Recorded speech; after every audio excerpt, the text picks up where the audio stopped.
High above the streets of New York, a giant calendar imparts the date from a rusty skyscraper. Below it, the city is turning the color of a fading masterpiece. Long streaks of grime run down the walls, and jagged cracks cut across the masonry. Down in the twilight, an executive named Eddie Willers is stopped by a wind-browned bum. The man doesn't ask for a dime. Instead, he leans out of the shadows and asks a simple, expressionless question. Who is John Galt? That sense of dread is grounded in physical reality. The massive Taggart Transcontinental Railroad is rotting from the inside out. Trains derail daily on the Rio Norte line because the tracks are shattering, schedules are failing, and the basic infrastructure is quite literally turning to dust. This physical decay is the byproduct of a psychological vacuum, an immense, causeless dread that is quietly paralyzing the world's population. Pushing against this tide are Dagny Taggart, the vice president of operations, and Hank Rearden, a steel magnate. They are anomalies, individuals driven by an uncompromising need to build. Hank Rearden has spent 10 years in his foundries experimenting with new alloys. The result is Rearden Metal, a material that is lighter, cheaper, and more durable than anything currently on the market. But the men in charge of the economy, like Jim Taggart and Orrin Boyle, operate differently. They hold committee meetings in dark bar rooms, using vague rhetoric about public duty to mask the fact that they can no longer produce the goods their industries require. Rearden faces the same extraction at home. His mother, wife, and brother live lavishly on his fortune, yet they mock his endless hours at the mills and treat his dedication to his work as a moral failing. As the rail lines snap and the mills go dark, the country's basic logistics and materials now depend on the handful of individuals who still refuse to stop working, despite being actively despised by the very society they sustain. Then there is Francisco d'Anconia. Born to a brilliant lineage of copper kings, he possesses endless financial talent. Yet he has abruptly transformed into an unpredictable, headline-grabbing playboy. Francisco recently poured millions into the San Sebastian mines in Mexico.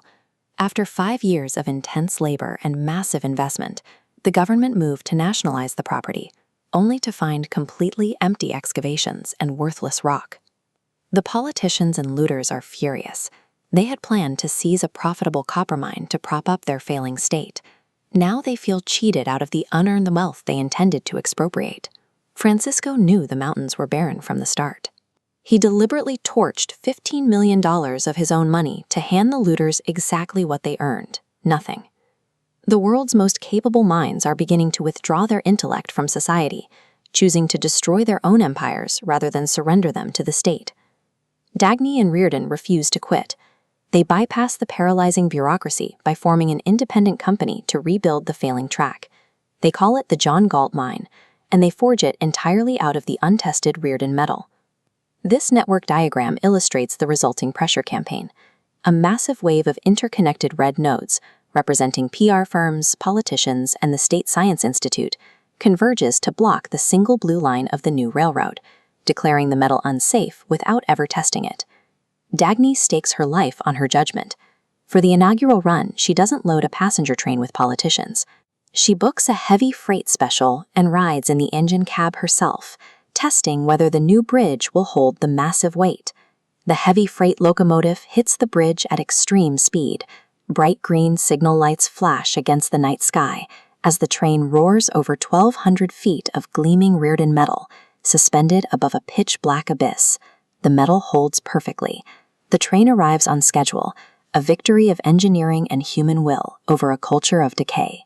By proving their competence, Dagny and Rearden simply prove they can carry a heavier load, making themselves a larger, more vulnerable target for the state. The political retaliation is immediate.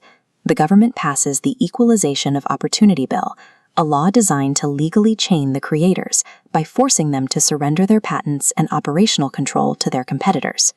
Meanwhile, Jim Taggart marries Cheryl Brooks, a young woman from the slums. He uses her innocent admiration to feed his own ego, drawing energy from her belief in a greatness he knows he lacks. Rearden is fighting his own internal battle. He and Dagny begin a secret affair, anchored in their mutual respect and competence. Yet Rearden treats it as a shameful weakness, punishing himself with the unearned guilt society has pushed onto him. Success in this society is met with punishment. The creators find themselves forced to continually subsidize the very people trying to destroy them. Seeking answers, Dagny and Rearden take a quiet drive across a desolate landscape, passing shuttered industries and crumbling, silent towns.